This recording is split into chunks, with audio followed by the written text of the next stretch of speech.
پخوانیو سیاسیونو او جنگ سالارانو ته د مجاهد او ستانکزي غبرګون وایي د واک ترلاسه کولو لپاره جګړه معقوله نه ده. نور د چوکۍ خوبونه مه وینئ. جزئیات همدلته وګورئ او چینل هم سبسکرایب کړئ. د طالبانو ویان ذبیح الله مجاهد آریانا نیوز سره ځانګړې مرکه کې د پخوانیو سیاسیونو اتحاد غونډو او وروستیو راټولېدنو ته په غبرګون کې ویلي د قدرت لپاره جګړه معقوله نه ده. 20 کاله مو حکومت کې لوړ موقفونه درلودل. د هېواد او ولس لپاره مو داسې کومه کارنامه کړې چې بیا پر دې ولس ځانونه حاکمول غواړئ. بل خوا ستانکزی وایي وزارتونه په قومونو نه ویشو. د طالبانو د بهرنیو چارو وزارت سیاسي مرستیال شیر محمد عباس ستانکزي ویلي چې موږ وزارتونه د قوم پر بنسټ نه ویشو. ټولګډونه حکومت د ګاونډیو هیوادونو کې هم نشته.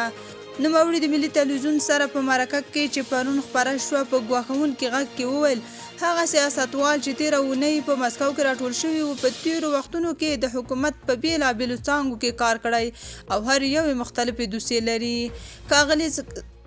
ښاغلي ستانکزي زیاته کړه چې د طالبانو مخالفانو د مسکو له غونډې څخه هغه څه ترلاسه نه کړل چې تمه کېده. هغه له روسیې وغوښتل چې مخالفو ډلو ته د توجه نه کوي او خپل وخت ضایع نه کړي. هغه همداره زیاته کړه چې هیڅ هیواد د طالبانو د مخالفینو ملاتړ نه کوي او بل دا چې مخالفې ډلې د 2001 کال په پرتله په کمزوري دریځ کې دي.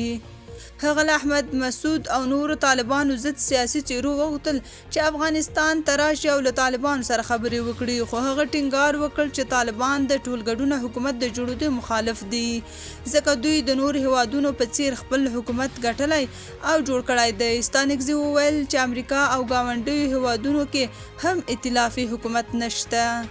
تاسو په دې اړه څه نظر لرئ؟ کومنټ کې شریک او چینل هم سبسکرایب کړئ.